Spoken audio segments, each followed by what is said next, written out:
On parle tactique, transfert et choix. Chaque rumeur on la décortique pour toi.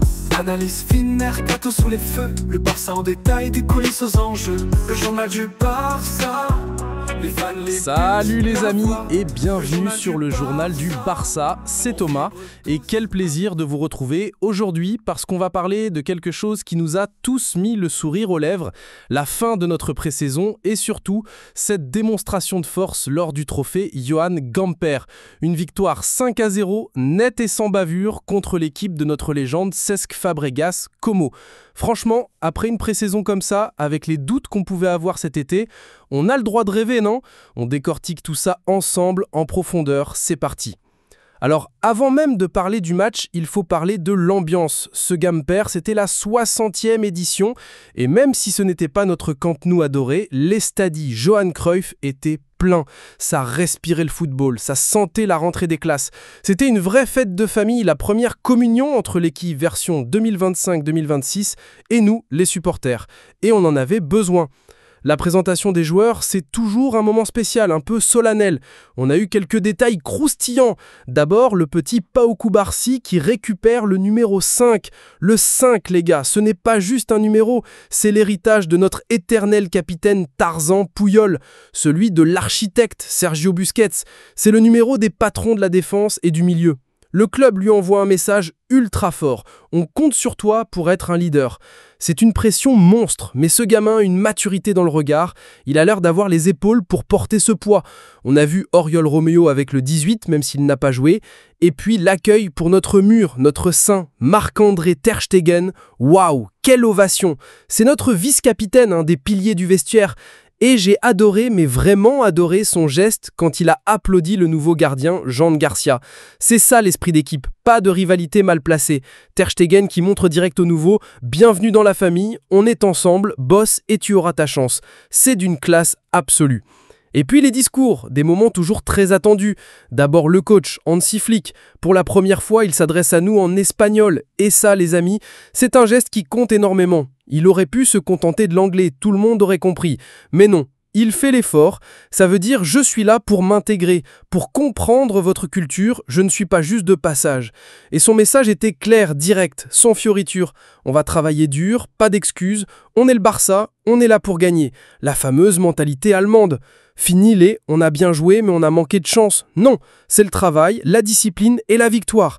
J'ai adoré cette mentalité directe, mais avec la passion qu'on demande ici. Ensuite, notre capitaine, Ter Stegen, il a été parfait, impérial.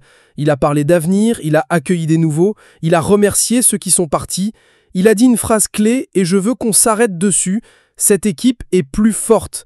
Et il a mis en avant l'énergie et le caractère du groupe. Quand ton capitaine, un mec aussi respecté, un des meilleurs gardiens du monde, dit ça avec une telle conviction, tu le crois. Il ne fait pas de langue de bois. Il sent quelque chose de nouveau dans le vestiaire. Il a mis la barre très haut et c'est exactement ce qu'on veut entendre. Allez, parlons terrain, le match, le bilan de la pré-saison est juste fou, il faut le dire. 4 matchs, 4 victoires, 20 buts marqués, 4 encaissés. C'est une moyenne de 5 buts par match. Alors oui, je vous entends déjà, Thomas, ce ne sont que des matchs amicaux, et vous avez raison, mais ça n'a pas de prix pour la confiance. Ça permet de valider les nouvelles idées tactiques, ça crée une dynamique de victoire. Le match contre Como, c'était un bon test. Cesc Fabregas, on le connaît, il aime le beau jeu, la possession. Son équipe n'est pas venue pour mettre le bus. Ils ont essayé de jouer, de construire, de presser haut, et honnêtement, pendant les 10 voire 15 premières minutes, ils nous ont bousculés. On a eu un peu de mal à rentrer dans le match. On était un peu passif, on perdait des duels. C'est le petit point noir à corriger et c'est récurrent dans cette pré-saison. Contre une grosse équipe en Ligue des Champions, un début de match comme ça, tu es mené 2-0 et le match est presque fini. Mais une fois que nos joueurs ont compris qu'il fallait mettre le même niveau d'intensité, il n'y a plus de match. La différence de talent était abyssale. Notre pressing haut, la fameuse Gegenpressing version Flick a commencé à faire des ravages. On les a étouffés dans leur propre camp. On a récupéré des ballons à 30 mètres de leur but et c'est comme ça que les occasions et les buts sont arrivés en cascade. Et les buteurs, parlons-en, un doublé pour Fermín López et un doublé pour Lamine Yamal, nos pépites de la Masia qui brillent. Commençons par le MVP du match, l'homme de la soirée, Fermín. Mais quel joueur les amis, quelle énergie! Le premier but c'est une frappe de gauche soudaine, pure, avec un défenseur qui le gêne, magnifique. Le deuxième c'est du pur Barça, l'ADN qu'on aime. Récupération très haute de Frenkie de Jong, transition rapide, passe et Fermín qui ajuste parfaitement. Il a été partout. Il court, il presse comme un mort de faim, il se projette, il est à la finition. Il est en train de crier à Flick « Coach, tu ne peux pas te passer de moi !» Pour moi, après une pré-saison comme ça, il doit être titulaire à Majorque. C'est une évidence. Il apporte une grinta que personne d'autre n'a au milieu. Et que dire de notre joyau, notre diamant, Lamine Yamal? Il a 17 ans, je le rappelle, parfois on l'oublie. Il a mis le feu. Un rythme, une intensité, il voulait tous les ballons.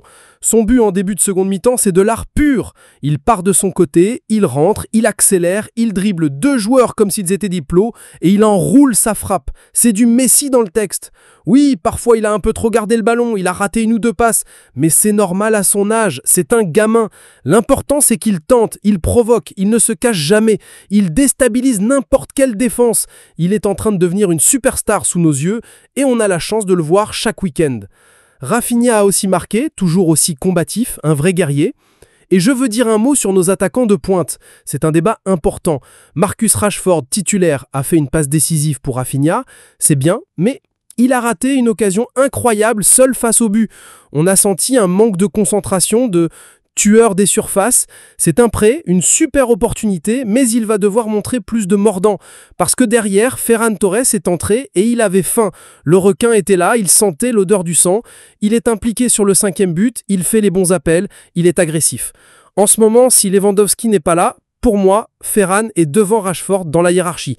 Il a plus le couteau entre les dents. Au milieu, la connexion Frenkie de Jong-Pedri a été un régal, ils ont accéléré le jeu.